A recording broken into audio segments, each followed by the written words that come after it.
I haven't done a Q&A in a minute. It's been a while. I used to do them once a month, but I don't know what happened. I think I just got sidetracked with doing other types of videos. Anyways, we're going to jump right into the Q&A. A few days ago on the community tab, I asked for questions that you'd like answered, and today I'm going to reveal all my answers. Now, the title of this video is a little bit about being lost in the world, and I can definitely relate to that, and I'm going to get to that a little bit later in the video.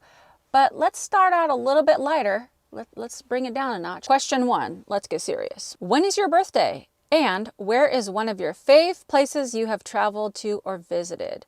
All right, well, my birthday is September 25th, and I just turned 50 last year, so I'm, not a spring chicken anymore. And my favorite place that I've visited or traveled to, that's a question I'll never be able to answer, nor do I want to answer, because everybody asks that, and I know it comes from a good place because it's exciting and people want to know, like, where's the greatest place ever. But my continued stance on that question is that most of the time, my favorite places are places where I'm with people I love. So, or people I care about, or people that I'm having fun with. It really isn't about the destination. It's more about who you're with and how you feel in those moments. You could be in the most luxurious or beautiful or fantastic, magnificent place, but if you're in a bad mood, depressed, sad, lonely, feeling just not great, it won't make a difference. You might be able to gather your senses and be like, oh, this is really pretty. But if you're upset, it's really not going to make a difference. So the places that I've been to that I loved was almost always when other people were included. Now, that aside, there are some places that I've gone to where I felt totally fine, solo female traveler, doing all my things on my own, and it was great. And there was a few places that I really loved. In the United States, Florida, Georgia, I went to Vermont for just like a day and a half, and I wish I would have spent more time there. It was just so hot. I just couldn't stay very much longer. But there's a lot of places on the East Coast that I just love the feeling of, the vibe. Like, I think it's because I grew up in California and there's like palm trees and beaches and deserts. But on the East Coast, you have a lot of places with big, lush trees, and it's more like woodsy and stuff like that. So those are some of the best places. And then internationally, there was a lot of other places that I loved, but a couple places was Hungary. Budapest in particular was really great. I also really enjoyed Florence in Italy. That was very cozy and just like old world. So those are just a couple places that I really enjoyed. What is your go-to comfort snack when you need a pick-me-up? Mine is chips and dip or chocolate chip cookies. I think we're almost twins because I could literally eat chips and salsa every day or chips and guac every day. And my favorite type of dessert is warm chocolate chip cookies. And if they're chocolate chip pecan, even better. I'd also say that I do like a good bowl of pasta, and I can never go wrong with Mexican food. Tacos, burritos, quesadillas, nachos. Those are my favorite things that just makes me feel comforted, like a little like, ooh, this is going to be a nice little treat. The next question, I just put anonymous because honestly, this is a question I get a lot on Instagram, or somebody will email me. And so I'm not going to like say anybody's name or specifics, but I just kind of paraphrased these kinds of questions that I get. Hello, I'm going to have to live out of my car soon. Any help or advice would be highly appreciated. Thank you for your time. I personally don't have all the answers, but I do know that I could lend some advice and information just from my own experience and perspective. I've never been forced into living in my car or van, but I can tell you just from the act of doing it, some of the things that you'll need. And the number one thing is going to be patience with yourself, patience with all the challenges, and to work on your mental toughness, because if it's your last resort and you're going to have to do it, it's okay to feel your feelings, but then you're going to have to be like, okay, I have to do this. I need to be strong and figure this out. And you will. And then in terms of just like the basics, I would say if you can find a safe, secure parking spot somewhere, not going to find parking every single night in a different spot, that's going to save you a lot of heartache and stress. Those are my basic suggestions for now. What van do you have?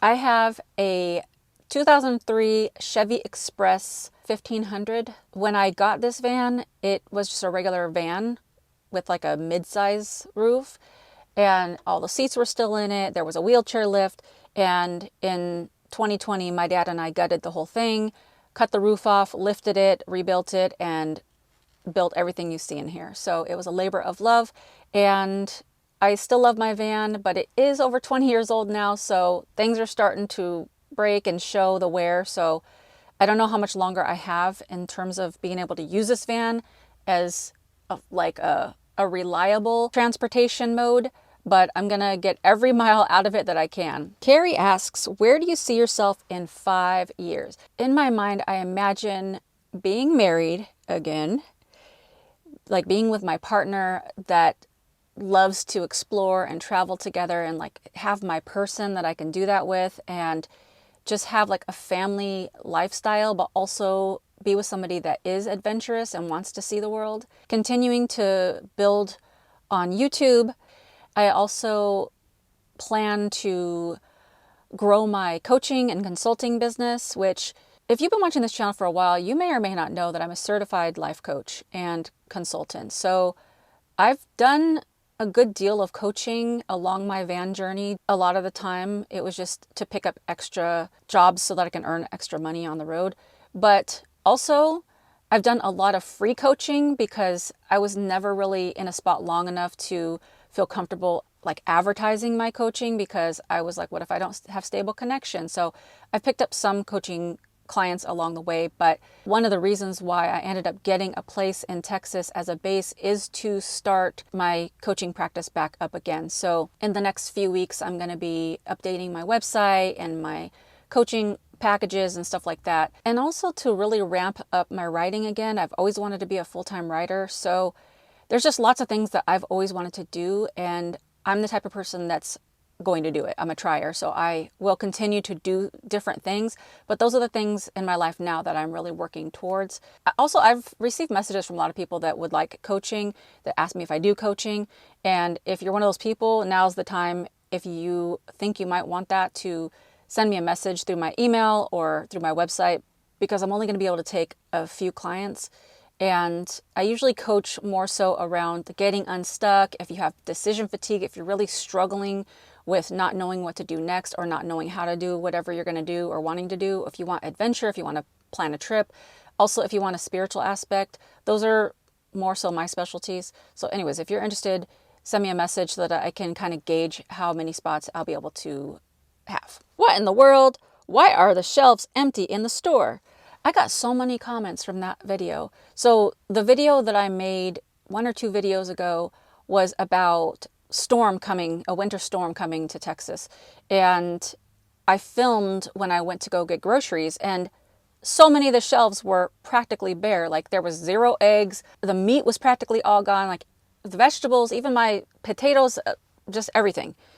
And I got a lot of comments asking why were the shelves bare. I didn't explain it in the video because I didn't really realize that people didn't know that, like in places like Texas or say California, whenever there's weather that's outside of the norm, people lose their minds. They freak out. They go a little crazy, like it's the apocalypse, the end of the world. They're never going to get a pack of chicken or a carton of eggs ever again. And so they go and buy up everything. They're hoarders. They're in panic mode. It's all fear-based. And so people are buying more than they need. The storm was going to be 1 or 2 days, but people felt the need to go fill their shopping carts and take more than they needed. I don't agree with that. I do believe in being prepared, but then it doesn't leave anything for the rest of the people. So I think that's a very selfish way to go. Whatever, that's my little stance. I'm like, how much food do you need for 2 days? What kind of food are you using in regular 2 days? It's the same food you're going to need. Maybe if you need maybe 1 or 2 extra days if you can't get out, but I don't know. It's just kind of weird to me. Trudy Tiger says, bathroom. How do you handle that issue, especially during the night? Well, I have a homemade toilet that my dad and I made. When I lived in my car, though, I tried a few different methods. I made videos on it, one of which was using a little pee funnel, which I'll link to below. And then I did try using adult diapers because it was easy. And I know people are like, ew, but watch the video and you'll see that there's nothing wrong with using adult diapers. For somebody like me that goes to the bathroom a few times a night, I needed to find a solution if I was going to do nomadic life long term. And for the car, the funnel and the diapers and stuff was fine. But then in this van, I knew I wanted like a regular little toilet. So that's what I have now. Rick's Gypsy, how do you maintain such beautiful skin? I've gone through my bouts of acne throughout the years, but for the most part, I don't really struggle with that anymore. I do have like rosacea and like little like bursted blood vessels and like brown spots and stuff. I don't really know. I don't even wash my face that much, to be honest. Like I keep it real. I don't have a skincare routine. I try to drink water, but I don't even drink that much water. Like I know I need to stay hydrated more. P.S. But I guess a few things that I could say is that I don't wear a lot of makeup. I use like mineral powder, like not even foundation, just like powder, a little blush, a little mascara. Like I'm not serious with like the whole painted situation. Also, I stay out of the sun. I don't spend a lot of time in the sun. And if I do walk in the sun, which I do like to, like, let me rephrase that. I like to take walks when it's sunny, but I always wear a hat. I don't use sunscreen. I know people are going to come for me. I don't agree with like all the chemicals and stuff. Plus I'm allergic to the chemical sunscreens. I have to use those natural sunscreens that have the zinc that's like that white, like creamy stuff. Just don't really want all those chemicals on my body. And I just feel like in the olden days, when people, like sunscreen wasn't even invented, people lived their lives and they worked out in the sun and they like took care of themselves, and not everybody had skin cancer or all these cancers like back 1,020,000 years ago. I'm not a scientist, but I'm not even against sunscreen. I'm just saying, like, I don't think that it's necessary to always slather yourself up with sunscreen, especially if you're just going to go out in the sun for a few minutes. Getting the sun rays on you is actually really good and healthy for you with your vitamin D. Let me get off my soapbox. I'm just saying, whenever I spend time in the sun, I do cover my face. And occasionally I will wear sunscreen, but that's just my situation. Are we going to be seeing more of you and Timothy in the near future? Well, I would say there's no better way to answer that than to let Timothy answer that for me. Hey, what's going on, everybody? So I heard from my good friend Travel Snacks, aka Allison, that a couple people on her channel were asking when we were gonna hang out again. Okay, and first off, let me say I'm flattered, that my name is popping up on her channel. Her name pops up on my channel. People have asked me the same thing. So to answer that question, I just want to say and give y'all the honest truth. It's all Allison's fault. I'm joking. No. See what the problem is? When you have two people with nomadic souls, they're always on the go. Like even when me or her is stationary for a while, we end up being on the go again, So it's just a matter of scheduling time and a place for the two of us to get together. My motto in life is do what you love with people you love. And Allison is one of the people that I care about the most in this world. A really good friend, just a great person. Y'all know this, I ain't gotta tell y'all this. Just a great person. So anytime we get a chance to hang out, I'm down for it. But like I said, it's really just like scheduling it, figuring it out, making the money work, you know what I mean? But as soon as we're able to, we'll definitely get together again. I love our little live streams. Anyway, I'm gonna shut up because I don't wanna just monopolize our whole video. I'll talk to you later. All right, so there you have it. Me and Tim are good friends. We are nomadic, so we travel to different spots. We're not always together, but when we get an opportunity, we will. Speaking of meaningful relationships, the next question is, do you think sometime to yourself there might be someone out there for you someday? Well, I sure hope so. That is probably one of my top prayers, is that God would allow me to meet the man that he has for me. I've been pretty open about, I've been married twice before, and both those relationships obviously didn't work out because divorce. But I truly believe that now in my life, I've grown, I've changed, I've seen some of the things all the mistakes that I've made. And so at this point, I fully give it up to God and allow him to direct my steps and my path to whoever he wants me to be with. If I'm to be alone the rest of my life, I'm satisfied with that. But I do pray with all my heart that God allows me to meet my next husband, and it'll be a forever love and a forever relationship, because I feel like I'm better as a partner to somebody else. I feel like I'm happier when I'm in a relationship, and I love being in a relationship. So I do believe that I will at some point. I just don't know when that's going to be. Are you a sports fan? Well, I'm not a fan, but I like never turn on sports. Like, I'm not the kind of person that's going to be like, I'd like to see a good baseball game today, or let me watch some football. I don't ever do that. But I will say one of my favorite things to do is to actually watch the Super Bowl. It is something that I enjoy. Like, so many people around the world are watching together and rooting for a team and kind of having their little bets and stuff like that. And then, of course, the food, that's always a hit if there's a Super Bowl party.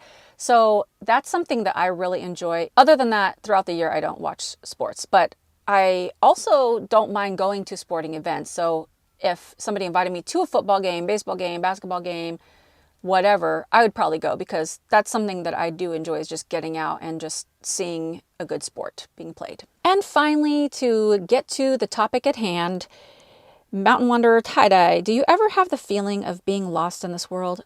Like, you don't know exactly where you're supposed to be.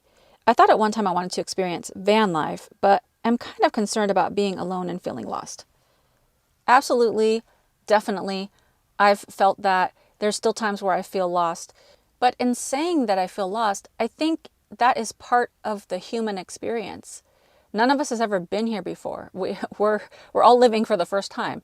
So that feeling of feeling lost, nobody has all the answers. And you can read as many books, blogs, articles, whatever, watch videos about like how to do this, how to do that. But those people also are living for the first time. So everybody's winging it. Everybody's just trying. And people can find solutions and resources. But at the end of the day, you have to just depend on your gut feeling, which for me is the Holy Spirit. So I listen to God. I pray and I ask God, please lead my steps. Give me discernment. Give me wisdom. Help me through this. I'm not sure what to do. And then ultimately, you just have to take the steps. And sometimes they're not the right steps, or they come with consequences. And you're like, shoot, I made the wrong decision. But it's in the doing that we get a little less lost.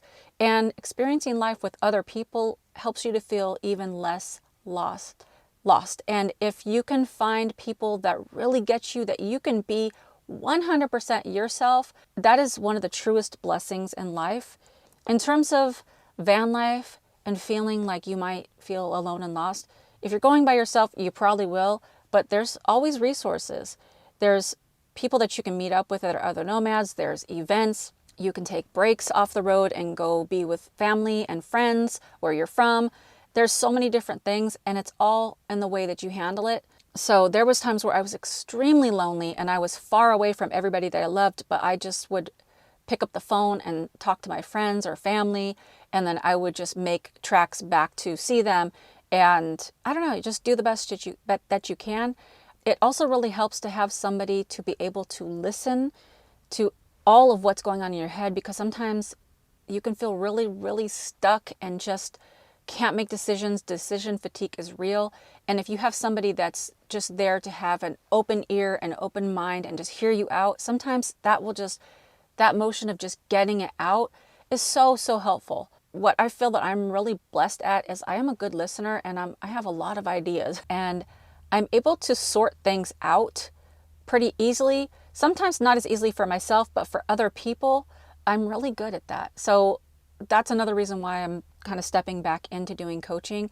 I really enjoy it, and I really enjoy being there for people. But through my van journey, I've learned so much, and I've become so much more strong. The journey can be rough, but we can do hard things, and you gain so much that you can share with other people. So thank you for all the questions. I'll do more of these Q&As, but if there's other things that you want me to talk about on the channel, or other questions you want me to answer, drop it in the comments. I'd love to hear from you. This is a community. The Snack Pack is very dear to my heart, and I hope you know that you are loved and valuable. And until next time, bye for now.